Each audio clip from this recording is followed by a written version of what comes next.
no Evangelho de João,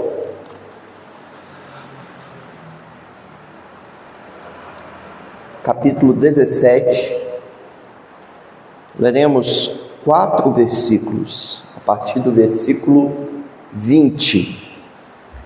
João 17, 20, 21, 22 e 23.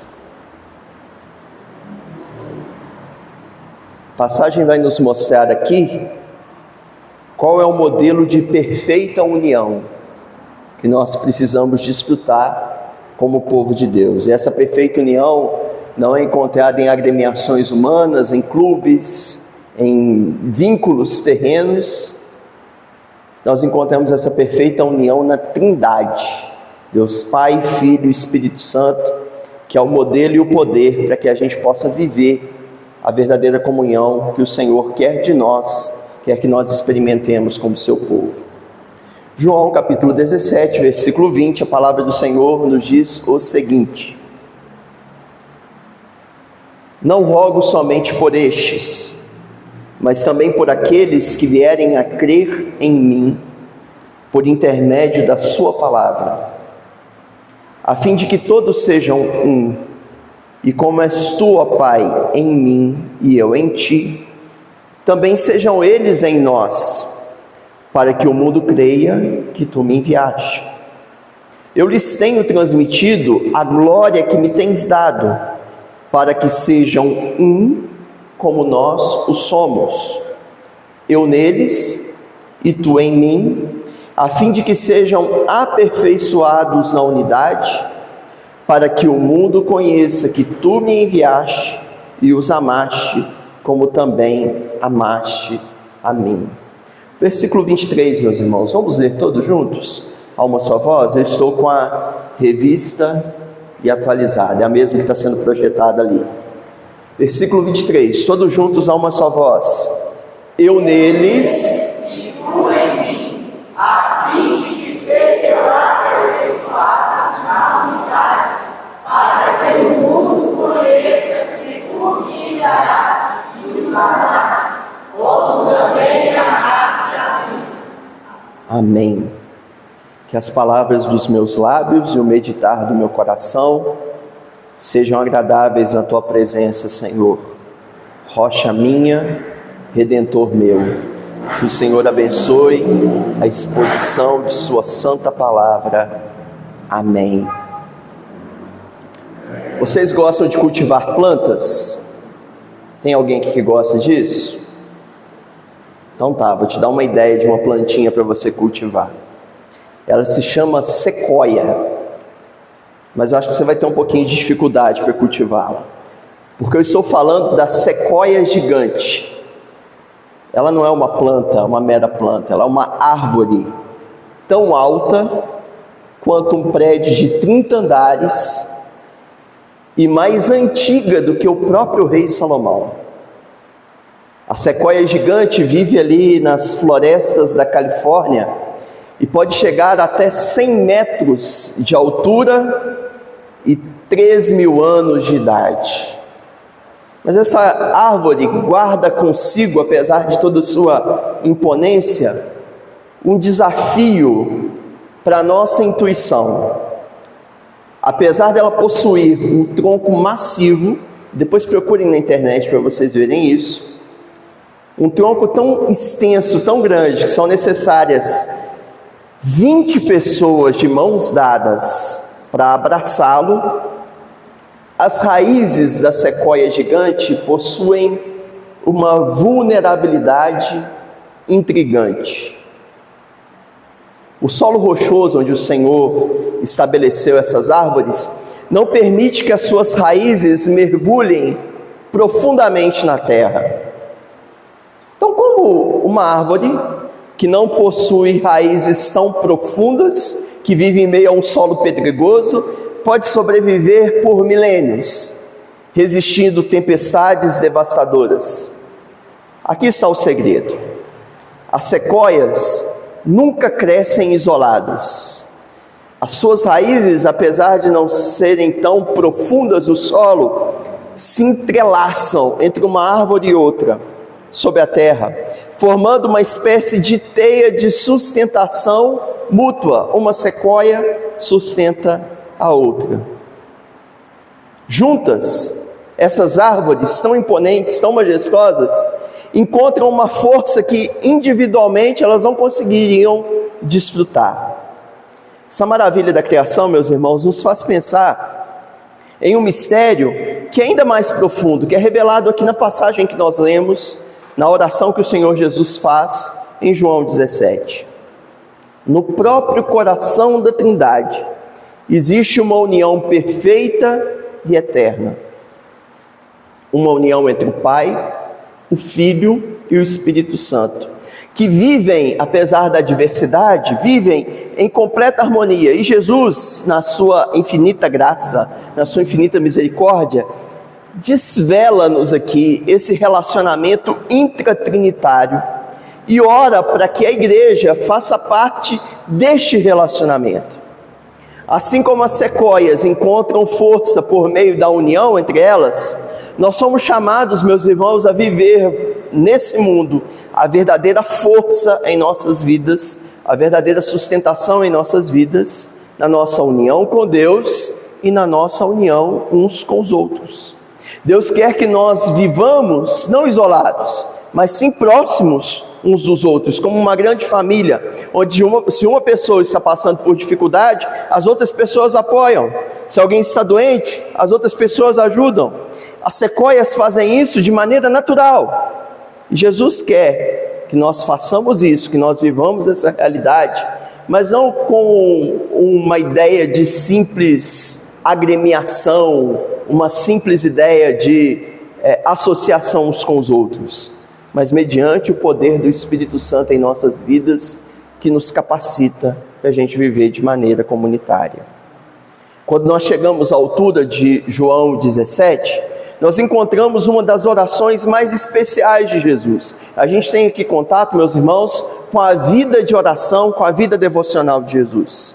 Nós chamamos essa oração, costumeiramente, de oração sacerdotal, porque é aqui que o nosso Salvador, como um grande sacerdote, intercede pelos seus seguidores. Essa é a função do sacerdote, representar os homens diante de Deus. É uma oração onde Jesus está conversando com o Pai, dialogando com Deus Pai, intercedendo por nós, assim como o irmão mais velho que é responsável por cuidar de toda a sua família. E essa oração, é interessante a gente perceber, que acontece exatamente na noite anterior ao dia em que Jesus seria preso.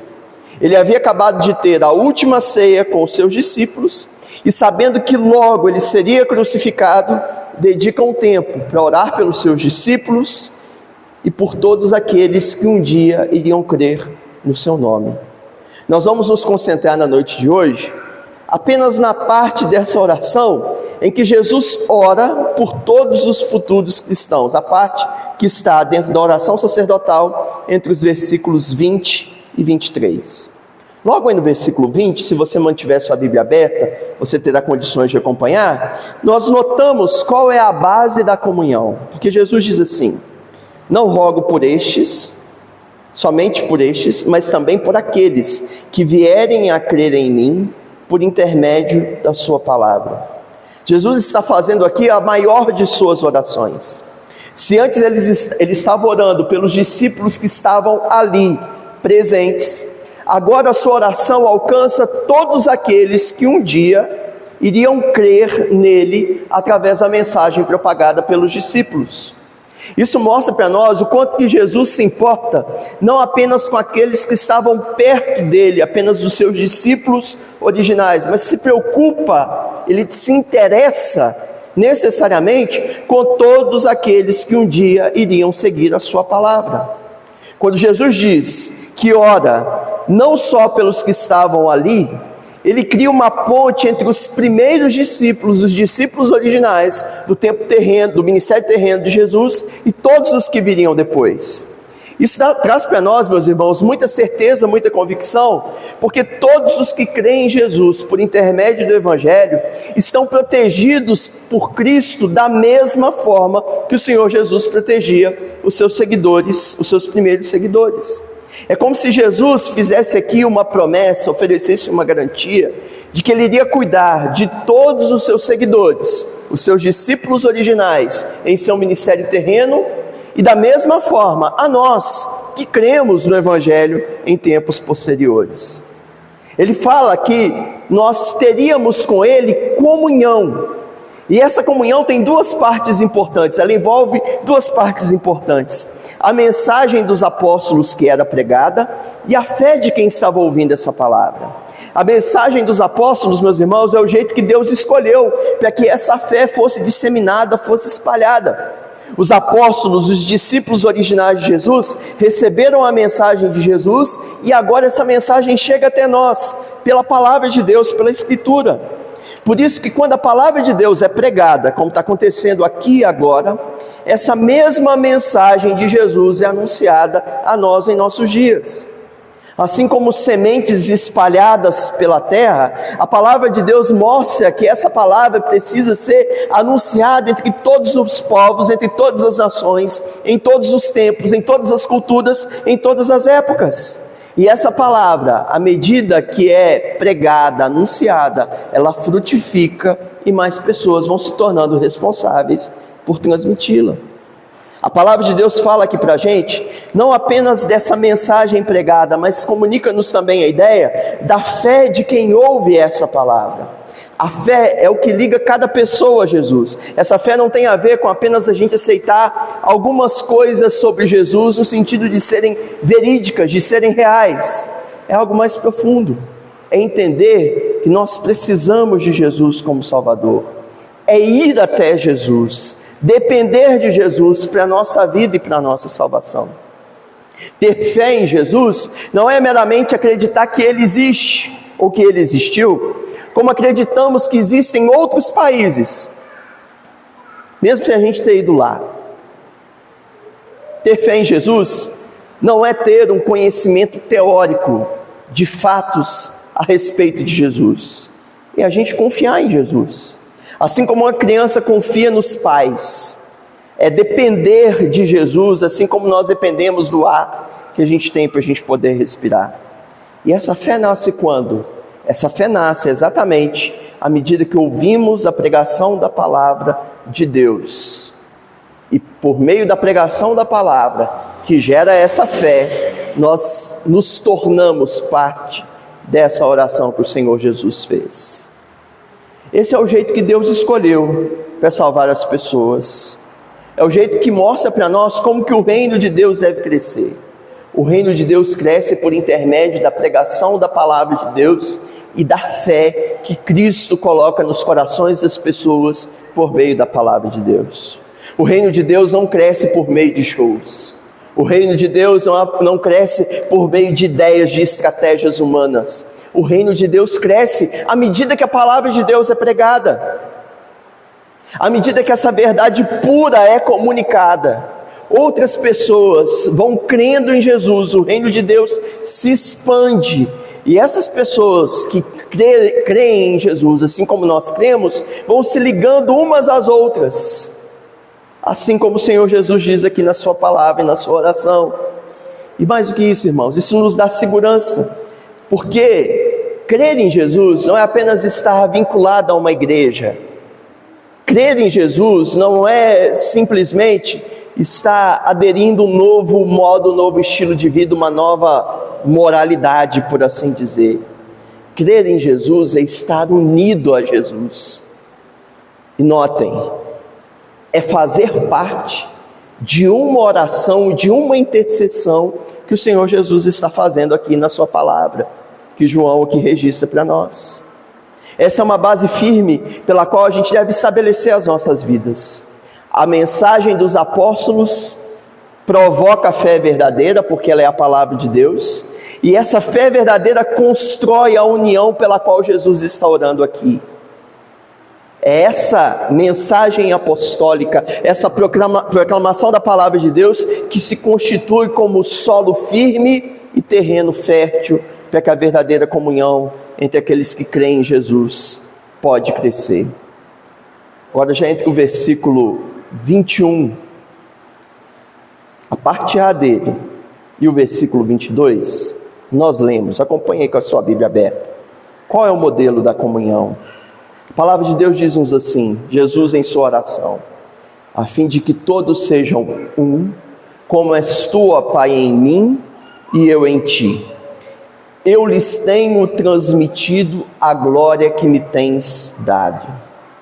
O modelo que Jesus dá aqui, que Ele oferece, é o mais perfeito modelo de comunhão que existe.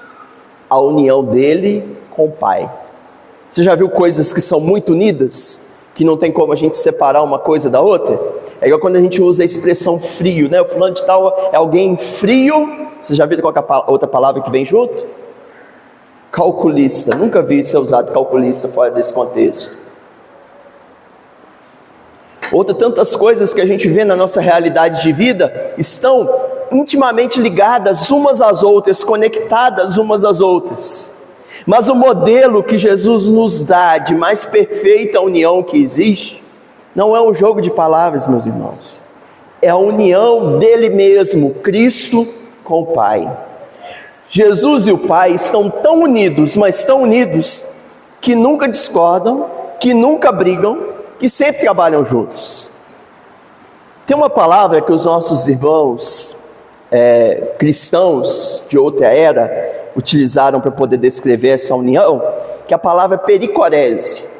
É como se fosse uma dança perfeita entre as pessoas da Trindade, Pai, Filho e Espírito Santo. É uma dança perfeita na qual ninguém pisa no pé do outro, sabe? Essa união da Trindade mostra isso para nós. E o Espírito Santo nos capacita em um sentido a, entre aspas, dançar assim também, fazer parte dessa união trinitária, vivendo em comunhão uns com os outros, e a gente participar dessa comunhão uns com os outros. Quando Jesus fala, como és tu, ó Pai, em mim e eu em ti, Jesus mostra uma união tão forte, mas tão forte, que é difícil de explicar. Como assim?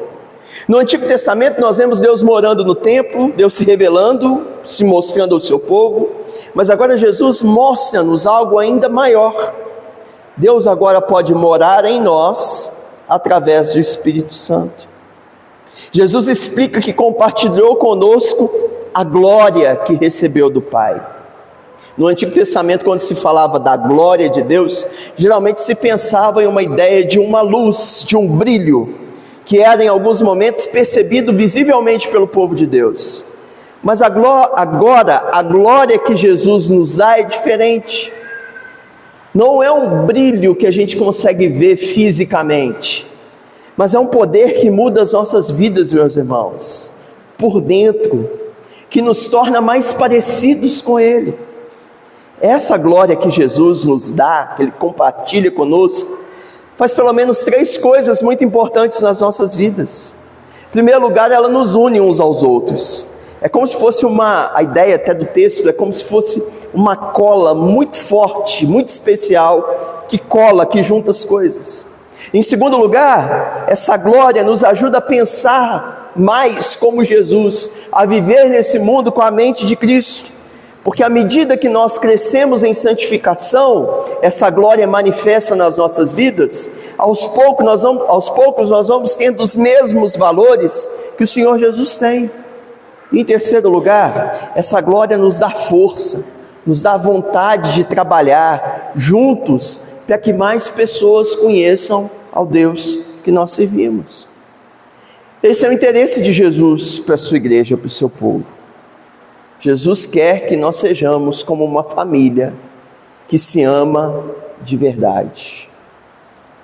Pensa aí numa família que se ama de verdade. Eu espero sinceramente que a sua família seja assim.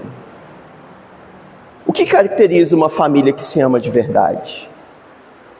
Mesmo que as pessoas sejam diferentes como membros da família, e aliás nós nos casamos geralmente com quem é bem diferente da gente, já começa por aí. E os filhos também são diferentes, e por aí vai. Uma família unida, apesar de todas as diferenças, todos se ajudam e se importam uns com os outros. E é assim que Jesus quer que nós vivamos. Não é uma união forçada, não é uma união baseada em sorrisos amarelos, de fingimento, mas é uma união que vem do amor dele em nosso coração, que é uma manifestação dessa glória da Trindade nas nossas vidas. Não estamos falando aqui, irmãos, de uma união de aparência, de estar no mesmo lugar e de fazer as mesmas coisas. Estamos falando de uma união que começa por causa de algo que está dentro de nós. Às vezes as pessoas têm propostas de igreja para atender determinadas tribos sociais, né? A igreja dos skatistas, do surfista. Em Minas Gerais não ia dar certo isso, né? Obviamente. Mas aí tem as igrejas que atendem as pessoas com as suas diversas demandas. Nós, como povo de Deus, a gente não pode atender tribos sociais especificamente. Nós precisamos ser uma comunidade que baseia a comunhão em algo que está dentro de nós. Algo que começa dentro da gente e que se manifesta na forma como nós vivemos. Porque quando as pessoas lá fora veem os cristãos vivendo de maneira unida, elas podem entender um pouco melhor como que é o amor intertrinitário, o amor entre Jesus, Deus Filho e Deus Pai. Então Jesus oferece aqui para nós esse sublime exemplo, porque ele sabia que nós precisávamos de um modelo perfeito para a gente seguir. E não existe maior modelo de comunhão do que essa comunhão de Jesus Cristo com o Pai. Uma união que é cheia de amor, uma união que é cheia de respeito, uma união que fala de vontade de fazer o bem juntos, uma união que de fato, quando nós vivemos em nossas vidas, nós manifestamos a glória de Deus nesse mundo. Já agora, entre os versículos 21, parte final dele, e o versículo 23, nós lemos: qual é o propósito da comunhão? Também sejam eles em nós, para que o mundo creia que tu me enviaste.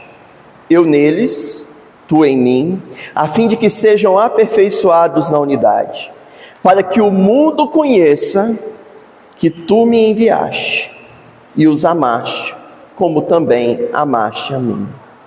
Agora Jesus mostra aqui para nós por que nós devemos viver unidos. Ou melhor, permita-me corrigir isso. Para que nós devemos viver unidos? No Antigo Testamento, Deus queria que o seu povo, o povo de Israel, mostrasse a todas as nações como ele era. Eles deveriam ser diferentes, deveriam viver unidos, deveriam seguir os mandamentos de Deus. E agora Jesus oferece aqui para o seu povo uma missão parecida, mas ainda mais importante. Na oração, se você ler o texto atentamente, você vai perceber que Jesus, por 2 vezes, nesse fragmento de texto, ora para que sejamos unidos, para que o mundo creia. Parece 2 vezes. Para que o mundo creia. Para que o mundo creia. Isso mostra para nós, irmãos, que a nossa união tem um propósito muito maior do que trazer paz psicológica para a gente, do que nos fazer felizes. Quando nós vivemos em comunhão uns com os outros, é como se Deus quisesse usar essa união entre nós para mostrar pelo menos 2 verdades importantes para as pessoas que não conhecem Jesus. Quando nós vivemos em comunhão, a primeira verdade que nós comunicamos é que Jesus verdadeiramente veio de Deus. Quando as pessoas veem cristãos tão diferentes vivendo unidos, gente rica e gente pobre, gente de cultura diferente, gente que normalmente não andaria junto, as pessoas percebem que essas pessoas tão diferentes vivendo unidas, entre elas existe algo muito especial. É como se a nossa união fosse uma prova viva de que Jesus é real, de que Jesus tem o poder de transformar a vida das pessoas. A segunda verdade é sobre o amor de Deus. Jesus diz que Deus nos ama do mesmo jeito que ama a Ele. O texto fala sobre isso. Isso é algo incrível. É tão incrível que dá vontade de repetir. Jesus diz que Deus nos ama do mesmo jeito que ama a Ele. Consegue pegar isso? Quando nós vivemos unidos, as pessoas podem ver como é esse amor que existe entre Jesus e o Pai, entre Deus Pai e Jesus, porque nós experimentamos esse amor em nosso cotidiano. É como se a nossa união fosse um espelho que mostra o amor de Deus para o mundo. E Jesus usa aqui uma palavra muito especial quando fala que precisamos ser aperfeiçoados na unidade. No texto original, essa palavra tem algo a ver com alguma coisa que vai ficando madura com o tempo, completa. É parecido com aquilo que Paulo fala lá em Efésios, quando diz que nós devemos crescer em tudo naquele que é cabeça, Cristo. E a nossa união precisa crescer assim. Mas tem um aviso muito importante aqui nessa passagem para nós, meus irmãos. Essa união precisa ser verdadeira. Jesus não está falando aqui de fingir que está tudo bem, quando as coisas não estão. Ele não está falando aqui desse aperfeiçoamento em unidade, no sentido de sorrir na igreja no domingo e brigar o resto da semana. A união que Jesus quer é aquela que começa no coração e muda de fato o nosso jeito de viver. Por isso Jesus fala 2 vezes, nesse pequeno texto, sobre o mundo ver a nossa união. Deixa eu te trazer uma novidade. O mundo está sempre observando os cristãos. Eles esperam muito de nós. E quando as pessoas notam que a gente não está por aí brigando, mas a gente está vivendo em paz, nós estamos nos ajudando, nós estamos nos perdoando, elas vão chegar a pensar: espera aí, tem algo diferente na vida daquelas pessoas. Esse jeito de viver não é humano, é sobrenatural. É uma capacitação que as pessoas recebem que não vem delas, só pode vir de Deus. E é por isso, meus irmãos, que a nossa união é tão importante para a missão que Jesus nos deu. Não é uma questão de nós nos sentirmos bem na comunhão, não é a questão de termos uma igreja agradável pela comunhão. A ideia é de que através do nosso jeito de viver unidos, outras pessoas possam conhecer a Jesus e o amor de Deus. Essas palavras nos atravessam, não é mesmo? Essas palavras de Jesus são belas, mas ao mesmo tempo nos confrontam. E mais do que isso, elas precisam fazer parte da nossa realidade cotidiana. Essa escritura, meus irmãos, precisa se cumprir em nosso dia a dia, de maneiras muito claras. É que eu trago algumas direções para a gente poder aplicar essa palavra em nossas vidas. Em primeiro lugar, vale a gente pensar sobre a profundidade da nossa comunhão que a gente vive uns com os outros. Raramente nós temos investido tempo e energia de maneira intencional em nossos relacionamentos. Quando a gente olha para a união entre o pai e o filho, nós vemos um relacionamento de amor perfeito. Essa união é tão profunda que Jesus fala no mesmo Evangelho de João as seguintes palavras: eu e o Pai somos um.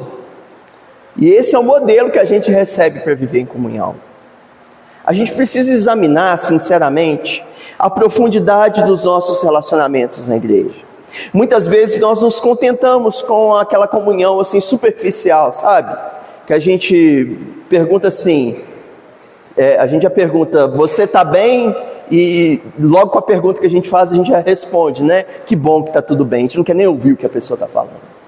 A gente só pergunta por um mero protocolo. A gente passa por cumprimentos rápidos no domingo, conversa sobre o clima, participações em eventos, a gente fala de política, de futebol, e tudo isso tem espaço, tem o seu valor, mas o modelo da Trindade chama a gente para algo muito mais profundo. A comunhão que Deus quer para nós começa por um amor verdadeiro. Não é um amor baseado em afinidades, porque vamos lá, cá entre nós nos envolvemos muitas vezes com as pessoas na igreja com base nas afinidades, com as pessoas que têm interesses em comum conosco. Mas a gente é chamado para ir além disso, meus irmãos, para a gente viver um amor que reflete o relacionamento entre o pai e o filho. E como que isso acontece de forma prática? É quando eu vivo o amor, mesmo com aqueles irmãos com quem eu tenho pouco em comum. Quando eu decido perdoar, mesmo quando é difícil. Quando eu me dedico ao bem-estar do outro, ao bem do outro, sem esperar nada em troca. Olha, e isso é tão difícil de viver. Essa comunhão também fala nos meus irmãos, que a gente deve se mostrar, ela deve se evidenciar em propósitos compartilhados. O Pai e o Filho trabalham juntos em perfeita harmonia. Pense, por exemplo, no plano da salvação. Existe uma perfeita harmonia entre o Pai, o Filho e o Espírito Santo. E da mesma forma, a nossa união como igreja deve manifestar um compromisso comum com os propósitos de Deus. Não é cada um fazendo o que acha melhor. A gente já viu isso na Bíblia, né? Lá no livro de Juízes. Cada um fazia o que parecia bem aos seus olhos. E todos nós conhecemos as tristes consequências disso. Nós precisamos viver unidos em uma mesma missão. E tudo isso é possível, meus irmãos, porque Cristo compartilhou conosco a glória que recebeu do Pai. Glória que não é um brilho exterior. Glória que é esse poder transformador do Espírito Santo nas nossas vidas, que nos capacita para a gente viver uma comunhão profunda. E quando essa glória trabalha em nós, os nossos relacionamentos na igreja começam a refletir mais e mais a união que é exposta na Trindade. Então a gente precisa se perguntar: será que a gente está se contentando com relacionamentos superficiais na igreja? Será que a gente está investindo tempo e energia de fato para nós mantermos comunhão mais profunda com o nosso irmão? Será que a comunhão que eu carrego com essa pessoa é baseada na afinidade? Ou é um reflexo sobrenatural na minha vida do poder do Espírito Santo? Será que a glória de Cristo, a glória que Ele nos deu, manifestou a nós, está produzindo em nós uma comunhão verdadeira? Uma segunda direção para as nossas vidas tem a ver com a importância da diversidade. A gente precisa aprender a explorar as distinções que existem entre nós. Quando a gente usa a palavra diversidade, eu sei que ela é uma palavra muito apropriada em contextos não cristãos, com alguns vieses bem perigosos até. Mas veja, exploremos a diversidade à luz da palavra de Deus. Quando a gente observa a união entre o Pai e o Filho, nós vemos algo extraordinário. Eles permanecem distintos, mas estão perfeitamente unidos.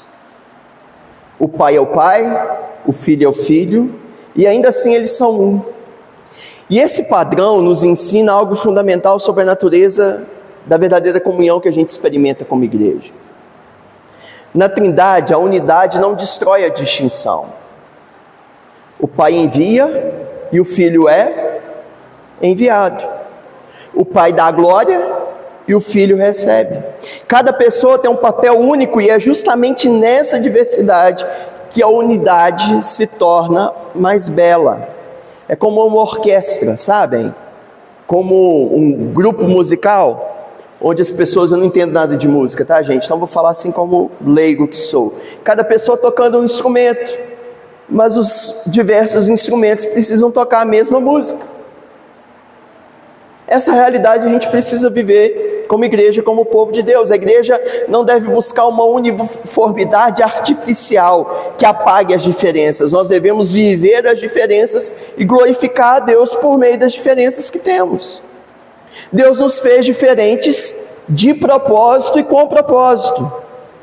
Isso é explicado por Paulo quando ele fala em 1 Coríntios 12, que nós somos diferentes membros dentro do corpo de Cristo. Nós temos diferentes dons, diferentes personalidades, diferentes formas de servir. Alguns são como olhos, alguns são como mãos, alguns são como pés.